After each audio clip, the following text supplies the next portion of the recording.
आज हामीले plant kingdom अन्तर्गत तेस्रो डिभिजन ट्रेकियोफाइटा हामीले पहिलो डिभिजनमा अल्गी पढिसक्यौँ। दोस्रो डिभिजनमा हामीले ब्रायोफाइटा पनि पढिसक्यौँ।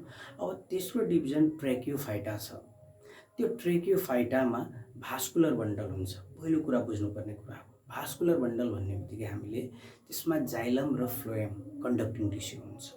त्यो जाइलम र फ्लोएमले के गर्ने हो भने वाटर एन्ड मिनरल्स, जस्तो जाइलमले वाटर एन्ड मिनरल्स लिफमा पुगाउने काम गर्दछ र लिफमा फुड बनेर फेरि प्लान्ट्सको डिफ्रेन्ट पार्ट्समा फ्लोएम हुँदै जाने हो। त्यसरी यो जाइलम र फ्लोएम कन्डक्टिङ टिस्युको आधारमा यो ट्रेकियोफाइटा डिभिजन गरिएको हो। अब ट्रेकियोफाइटालाई पनि फर्दर सब डिभिजन केमा गरेको छ भने टेरिडोफाइटा छ, जिम्नोस्पर्म छ र एन्जियोस्पर्म। अब यो तीनवटा सब डिभिजन मध्ये पहिलो सब डिभिजन हामीले टेरिडोफाइटाको बारेमा पढौँ आज। टेरिडोफाइटा त पहिला कुरा के बुझ्छौँ भने टेरिडोफाइटाको नामबाट जाउँ। टेरिडोफाइटा वर्ड भनेको ग्रीक वर्डबाट आएको हो। टेरिस भनेको फेदर, प्वाख भन्छौँ हामी, र फाइटन भनेको प्लान्ट, भनेको फेदर लाइक प्लान्ट, प्वाख जस्तो यो बिरुवा देखिन्छ। हामीलाई थाहा छ हाम्रो वरपर यो छ प्लान्ट, फर्न प्लान्ट भनेर हामीलाई थाहा छ क्लियरली। उन्यु भन्छौँ नेपालीमा, हामी सबैलाई थाहा छ यो बिरुवा। अब यही बिरुवा अन्तर्गत हामीले रहेर आज अध्ययन गर्ने हो। यो फर्न प्लान्ट्स अन्तर्गत हामीले पहिलो कुरा के बुझौँ भने यिनीहरूको हेबिटेटको बारेमा जानौँ। यो टेरिडोफाइट्सहरूको हेबिटेट कहाँ हुन्छ त? टेरिडोफाइट्सहरूको हेबिटेट भनेको एकदम सिम्पल छ, कुल एन्ड स्याडी प्लेसमा पाइन्छ। अलिक चिसो ठाउँमा, कुल ठाउँमा, र स्याडी भनेको अलिक छारी डाइरेक्ट सनलाइट नपर्ने ठाउँमा पाइन्छ। अर्को स्यान्डी सोइलमा पनि पाइन्छ यिनीहरू, स्यान्डी सोइलमा। र केही एक्वेटिक पनि हुन्छ, यहाँ म लेखिरहेको छु। केही एक्वेटिक पनि हुन्छ, केही एक्वेटिक, फ्यु एक्वेटिक हुन्छ। इक्जाम्पलमा साल्भिनिया, त्यो एक्वेटिक इन नेचर छ। त हेबिटेटको बारेमा हामीले सर्वप्रथम जान्यौँ। कहाँ कहाँ कुल एन्ड स्याडी प्लेसमा पाइन्छ, फ्यु एक्वेटिक पनि छ, स्यान्डी सोइलमा पनि पाइन्छ। यो त हेबिटेटको बारेमा हामी क्लियर भयौँ। अर्डरमा नै हामी स्टडी गर्छौँ पहिलेदेखि। त हेबिटेट पछि छ हाम्रो अर्को टपिक भनेको स्ट्रक्चर। अब स्ट्रक्चर मेन इम्पोर्टेन्ट अर्को टपिक छ। हामीले स्ट्रक्चरमा के कुरा जान्यौँ भने स्ट्रक्चरमा हामीले जान्नुपर्ने पहिलो कुरा भनेको यो फर्स्ट भास्कुलर टेरेस्ट्रियल प्लान्ट हो। भनेको फर्नहरू या टेरिडोफाइट्सहरू भनेको फर्स्ट भास्कुलर प्लान्ट्स हो। भनेको मतलब पहिलो कुरा हामीले यहीँबाट अब भास्कुलर बन्डल स्टार्ट भयो, यहीँबाट कन्डक्टिङ टिस्यु स्टार्ट भयो। कन्डक्टिङ टिस्यु भनेको योभन्दा पहिलाको ब्रायोफाइट्सहरूमा, अल्गीहरूमा कन्डक्टिङ टिस्यु छैन, यसैमा स्टार्ट भयो कन्डक्टिङ टिस्यु। त्यसैले यो पहिलो फर्स्ट भास्कुलर टेरेस्ट्रियल प्लान्ट हो भनेर हामीले क्लियर हौँ। यानि भास्कुलर बन्डल्स भएको पहिलो टेरेस्ट्रियल प्लान्ट्स हो के यो टेरिडोफाइट्सहरू। अब अर्को कुरा के छ भने स्ट्रक्चरमा हामीले यसभित्र ट्रु रुट, स्टिम र लिभ्स हुन्छ। कन्डक्टिङ टिस्यु भएको कारणले हामीले यसलाई यहाँ हेरौँ फिगरमा, ट्रु रुट राइजोइड्स हुन्छ। त्यो राइजोइड्स भनेको ट्रु रुट नै हो भनेर हामीले बुझौँ।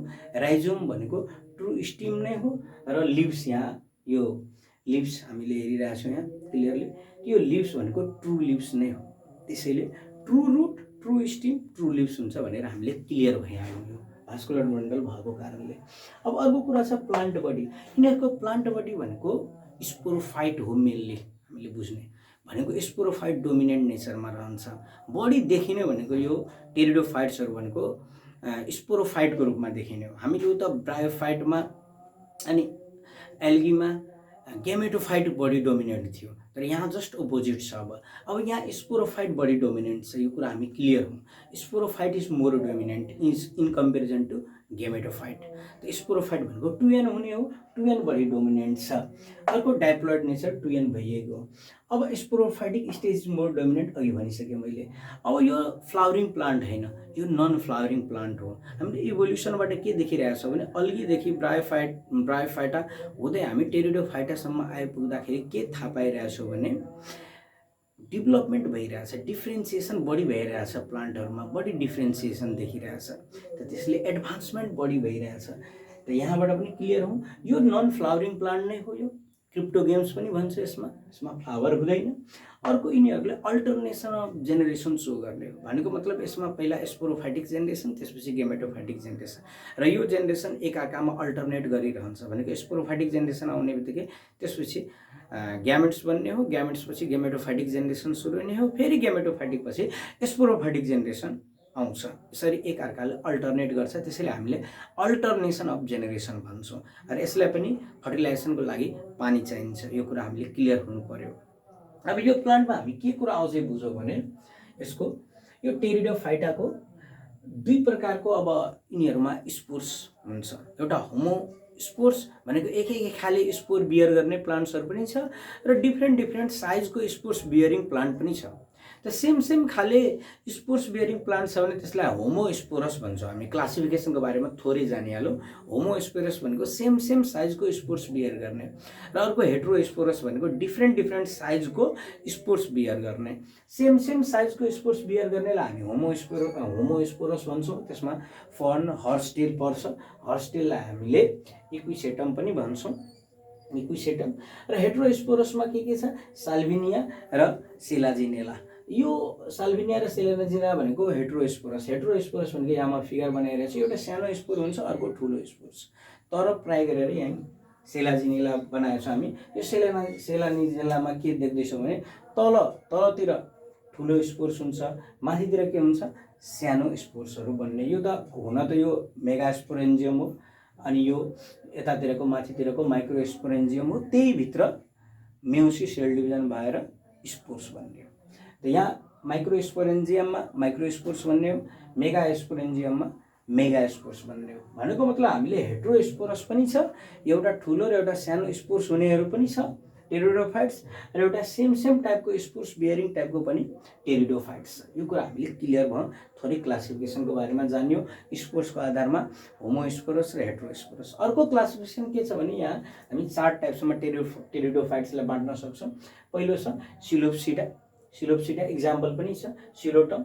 अर्को छ लाइकोप्सिडा, त्यसमा लाइकोपोडियम छ र सेलाजिनेला छ। अर्को छ स्फेनोप्सिडा छ, त्यसमा इक्विसेटम, यसैलाई हामी हर्सटेल पनि भन्छौँ। अर्को छ टेरोप्सिडामा नि सबै प्रकारको फर्न्सहरू पर्ने हो, टेरिस पर्ने हो, ड्राइभ टेरिस पर्ने हो। र फर्नहरूको लिफ के हुन्छ भने ठुलो लार्ज लिफ हुन्छ। त्यो लार्ज लिफलाई हामीले म्याक्रोफिल्स भन्छौँ, लार्ज लिफलाई। र सेलाजिनेला अघि भनेको थिएँ, त्यसमा भनेको माइक्रोफिल्स हुन्छ, भनेको स्मल लिफ हुन्छ त्यसमा। त्यसैले हामीले के भन्छौँ भने इन्कन्स्पिकस पनि भन्छौँ हामीले त्यो स्मल लिफलाई। हामीले यो कुरा क्लियर भइहाल्यो हामीले लिफको बारेमा। अब हामीले सुरुमा हेबिटेटको बारेमा जान्यौँ। कुल एन्ड स्याडी प्लेस, स्यान्डी सोइलमा पनि पाइन्छ, अनि फियोकेटिक पनि छ। स्ट्रक्चरको बारेमा हामीले पुरै जान्यौँ। अनि न्युट्रिसन भनेको सबै प्लान्टमा, अब ग्रिन प्लान्ट्सहरूमा अटोट्रपिक नै हुने हो, फोटोसिन्थेसिसबाट फुड बनाउने हो। अब हामीले मेन कुरा रिप्रोडक्सनमा जानु। रिप्रोडक्सनमा हामीले के बुझौँ भने एसेक्सुअल रिप्रोडक्सन पनि हुन्छ र सेक्सुअल रिप्रोडक्सन पनि हुन्छ। एसेक्सुअलमा तिनीहरूको जुन राइजोम हुन्छ, स्टिम हुन्छ, त्यसको फ्र्यागमेन्टेसनबाट फर्दर हामीले टेरिडोफाइट्स बनाउन सक्छौँ, फर्दर त्यसको स्पोरोफाइट बन्न सक्छ। त त्यो एउटा हामीले जान्यौँ सिम्पल वेमा फ्र्यागमेन्टेसनबाट। अर्को भनेको लिभ्स कन्टेनिङ बर्ड्स, केही लिभ्सहरूमा बर्ड्स हुन्छ, त्यो बर्ड्सबाट पनि अब जर्मिनेसन भएर नयाँ स्पोरोफाइट बन्न सक्छ। यसरी हामीले एसेक्सुअल रिप्रोडक्सनमा फ्र्यागमेन्टेसन र लिभ्स कन्टेनिङ बर्ड्सबाट पनि नयाँ स्पोरोफाइट बन्न सक्छ। यो रिप्रोडक्सनमा एसेक्सुअलको बारेमा जान्यो। सेक्सुअल रिप्रोडक्सन भनेको ब्रायोफाइट्स जस्तै अब उगेमस भनेको डिफ्रेन्ट टाइपको रिप्रोडक्टिभ अर्गन बन्ने हो है, ग्यामेट्स त्यो भित्र बन्ने हो, यानि सेक्सुअल अर्गन हुने हो। त्यो सेक्सुअल अर्गनमा ग्यामेट्स बन्ने हो, र ग्यामेट्सको फ्युजनबाट यानी फर्टिलाइजेसनबाट सेक्सुअल रिप्रोडक्सन हुने हो। फर्टिलाइजेसनमा पनि इन्टरनल फर्टिलाइजेसन हुने हो भनेर हामीले क्लियर हौँ। अब अगाडि बढ्दाखेरि हामीले दुईवटा लाइफ साइकलको बारेमा स्टडी गर्नु। एउटा लाइफ साइकल अफ फर्न, अर्को लाइफ साइकल अफ हामीले सेलाजिनेला। भनेको एउटा हामीले होमोस्पोरसको लाइफ साइकल स्टडी गर्ने हो, अर्को हामीले के को लाइफ साइकल स्टडी गर्ने हो, हेट्रोस्पोरसको। त होमोस्पोरसको हामीले यो फर्नको हामीले जानौँ कसरी यसको रिप्रोडक्सन हुँदैछ। त पहिला यो फिगर बनाएको मैले भनेको फर्नको, त्यो स्पोरोफाइट हो। बढी देखिने भनेको फर्नको लाइफ साइकलमा बढी स्टेज देखिने भनेको फन्डको स्पोरोफाइट नै हो, त्यसैले स्पोरोफाइट डोमिनेन्ट भन्छ। कसरी यो हामीले लाइफ साइकलबाट क्लियर भइहाल्छ। यो स्पोरोफाइट भयो। स्पोरोफाइटमा पनि हामीले यो एक्चुअली फन्डको हामीले यसको लेभल डायग्राम हेरौँ त के छ दिएको। यो तल हाम्रो यो राइजोइड्स भएको रुट जसले वाटर मिनरल्स एब्जर्भ गर्नमा हेल्प गर्ने हो। अनि यो राइजोम भनेको स्टिम भएको होरिजेन्टल हुन्छ, यसको राइजोम होरिजेन्टल राइजोम। अनि त्यसमा हेरौँ यो अलि स्पाइरल क्वाइल्ड स्ट्रक्चर छ। यो क्वाइल्ड स्ट्रक्चरलाई हामीले फिडल हेड भन्छौँ, फिडल हेड। अनि त्यसपछि यो स्टक लाइक स्ट्रक्चरलाई हामी स्टाइप भन्छौँ, यो स्टाइप भएको। अब त्यो स्टाइप र यो लेमिना, यो पुरै लिफ पोर्सन, यो पुरै लिफ हो, पुरै एउटा लिफ हो। त्यो एउटा लिफभित्र यो हामीले यो एउटाले लियो भने एउटा पिना हो, एउटालाई पिना भन्छौँ। त्यो भित्र सानो सानो लिफलेट्स हुन्छ, त्यसलाई पाइन्युल्स भन्छौँ। अर्थात् यो एउटा लिफ हो, त्यो लिफभित्र धेरै अब यो पिनाहरू छ, धेरै पिना छ। त्यो पिनामा पनि हरेक पिना, यो एउटा पिना भयो, यो एउटा पिना भयो, यो अर्को पिना भयो, त्यो पिनाभित्र पाइन्युल्सहरू छ। अनि त्यो पाइन्युल्सको भेन्ट्रल सर्फेसमा, यो डोर्सल भयो भने यो भेन्ट्रल सर्फेसमा के छ, सोराई, सिमुलरमा सोरस भन्छौँ हामी। त्यो सोराई ब्राउन, डार्क ब्राउन जस्तो स्ट्रक्चर हुन्छ, सोरस। त्यो भित्र धेरै स्पोरेन्जिया हुन्छ र त्यो स्पोरेन्जियाभित्र स्पोर्स हुन्छ भनेर हामीले क्लियर हौँ।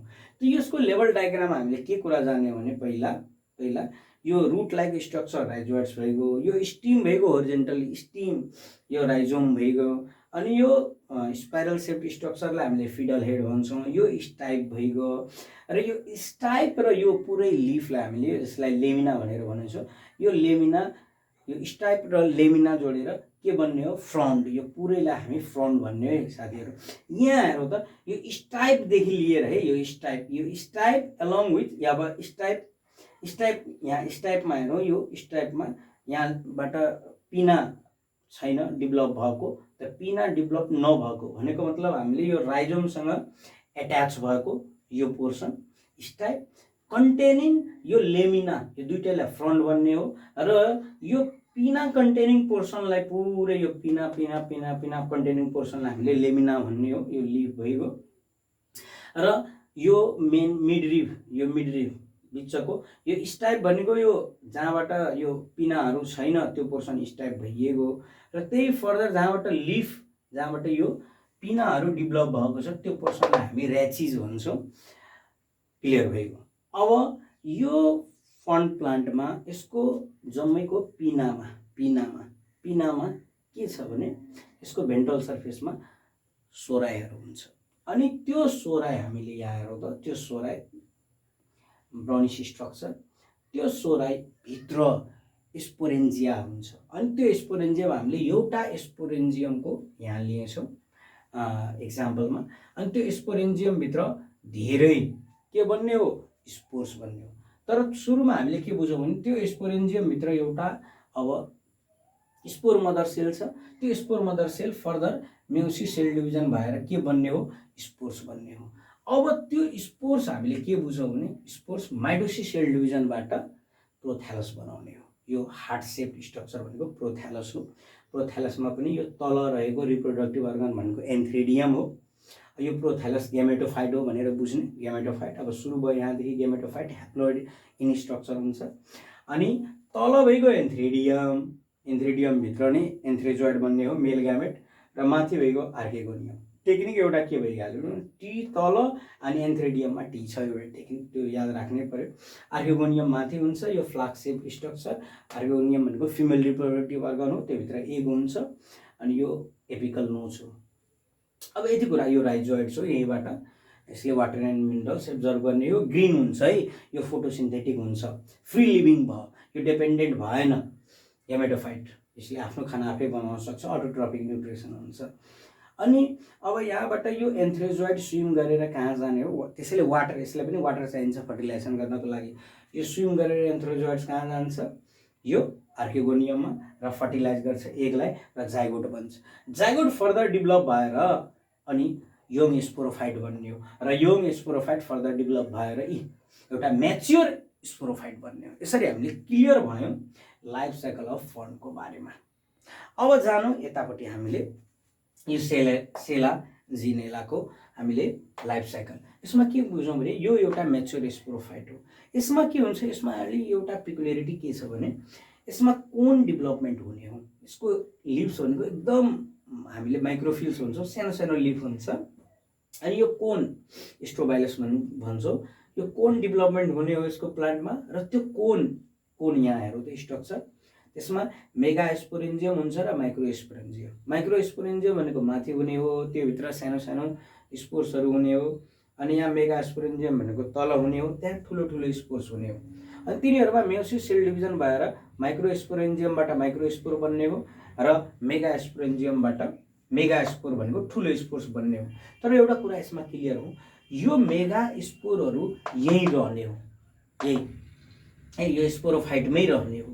यो डिट्याच भएर माइक्रो स्पोर्स जस्तो बाहिर आउने होइन, तर माइक्रो स्पोर बाहिर आउने हो र त्यसपछि त्यो गेमेटोफाइट मेल गेमेटोफाइट बनाउने हो, मेल गेमेटोफाइट बनाउने हो। त्यसैमा एन्थ्रेडियम मेल रिप्रोडक्टिभ अर्गन डेभलप हुने हो र एन्थ्रेजोइड्स बन्ने हो, र एन्थ्रेजोइड्स फर्दर वाटरको हेल्प लिएर स्विम गरेर यसैभित्र जाने हो। यसैभित्र यो रिटेन हुने हो है। यहाँको माइक्रो स्पोरेन्जियम यहीँ रहने हो, त्यही भित्र फिमेल गेमेटोफाइट बन्ने हो, त्यही भित्र अब यो हामीले के बुझौँ भने आर्केगोनियम बन्ने हो, र आर्केगोनियममा गएर त्यो एग रहन्छ, त्यो एगमा गएर एन्थ्रेजोइड फर्टिलाइज गर्छ, यसरी बुझौँ। र यसमा यो कभरिङ रहन्छ, यहीँबाट सुरुवात हुन्छ सिडको भनेर पनि बुझौँ। सिडको स्टार्टिङ यहीँबाट अब आयो, यो भनौँ न एक किसिमले प्री सिडको कन्सेप्ट आयो यहीँबाट, अनि हामीले उता जिम्नोस्पर्महरूमा सिड पाउँछौँ। सिडको तर स्टार्टिङ यहीँबाट आयो, किनभने यहाँ रिटेन हुने हो यो फिमेल रिप्रोडक्टिभ अर्गन आर्केगोनियम। अनि फर्दर त्यहाँ गएर एन्थ्रेजोइड फर्टिलाइजेसन गर्ने हो, जाइगोट बन्ने हो, जाइगोट फर्दर माइटोसिसबाट यङ स्पोरोफाइट बन्ने हो, र यङबाट फेरि मेच्योर स्पोरोफाइट बन्ने हो। यसरी लाइफ साइकल अफ सेलेजिनाला कम्प्लिट हुन्छ। अब यसको केही इकोनोमिक इम्पोर्टेन्समा यहाँ जानु। इकोनोमिक इम्पोर्टेन्समा हेरौँ त कहाँ युज हुन्छ। अर्नामेन्टल प्लान्ट्सको रूपमा हामी घरमा युज गर्छौँ, मेडिसिनको रूपमा युज गर्छौँ, केही इडिबल छ र केही नाइट्रोजन फिक्सेसनमा पनि मद्दत गर्छ। नाइट्रोजन फिक्सेसनमा यो हामीले सबै कुरा थाहै छ। यसरी आज हामीले टेरिडो